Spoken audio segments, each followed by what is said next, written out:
పెళ్ళైనా పండగైనా వేడుక ఏదైనా పట్టు చీరల ప్రత్యేక వేదిక వారాహి సిల్క్స్. కానీ ఇన్ని సంవత్సరాల తర్వాత తెలుగు ప్రేక్షకులు కనిపిస్తున్నారు కదా ఫస్ట్ ఇంటర్వ్యూ. ఎందుకు మీడియాకు కూడా చాలా దూరంగా ఉన్నారు విజయ్ గారు? అలానే లేదు, ఏదో చాలా మంది ఈ మధ్య ఎవరో రాశారు, కే విజయ్ గారు ఏమైపోయారు, ఎక్కడ ఉన్నారు అని చెప్పి ఎవరో రాశారు అనమాట. ఏమైపోయారంటే అసలు ఏమిటో గల్లంత అయిపోయినా లేకపోతే ఏమిటి అంటే చాలా దీన స్థితిలో ఉన్నాను అనేది. భగవంతుడి దయ వల్ల నాకు దీన స్థితిలో లేను, బాగున్నాను చాలా, మా బాబా గారి దయ వల్ల. ఓకే, సో కంప్లీట్ గా ఇప్పుడు ఫ్యామిలీకి టైము. అవును, ఒకే బాబు నాకు, చక్కగా చదివించాము, మంచి పొజిషన్ లో ఉన్నాడు, యుఎస్ లో ఉన్నారు. పెళ్లి చేసాము 24వ సంవత్సరంలోనే బాబుకి పెళ్లి చేయడం జరిగేస్తుంది. కాలేజీ అవగానే ఆమె పెళ్లి అయింది, ఉద్యోగం వచ్చింది, ఉద్యోగం రాగానే పెళ్లి అయింది. ఓకే, సో డెలైట్ హైదరాబాద్ లోనే జాయిన్ అయ్యాడు ఫస్ట్.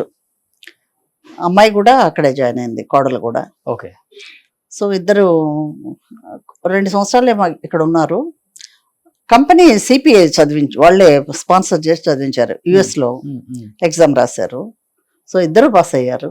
ఓకే, సరే పెళ్లి చేసాము, వాళ్ళు అక్కడ నుంచి ట్రాన్స్ఫర్ చేశారు. బాబుది లవ్ అండ్ కంబైన్డ్ గా, ఎందుకంటే మాకు చిన్నప్పటి నుంచి ఆ అమ్మాయి తెలుసు, ఒకే స్కూల్లో చదివారు. మా ఇంటి పక్కిళ్ళే వాళ్ళది కూడా, ఒక 3 ఇళ్ళ అవతల. ఓకే, సో వాళ్ళకి ఒక అమ్మాయి, మాకు ఒకే అబ్బాయి. సో అలాగా పెళ్లి చేయటం జరిగింది చక్కగా.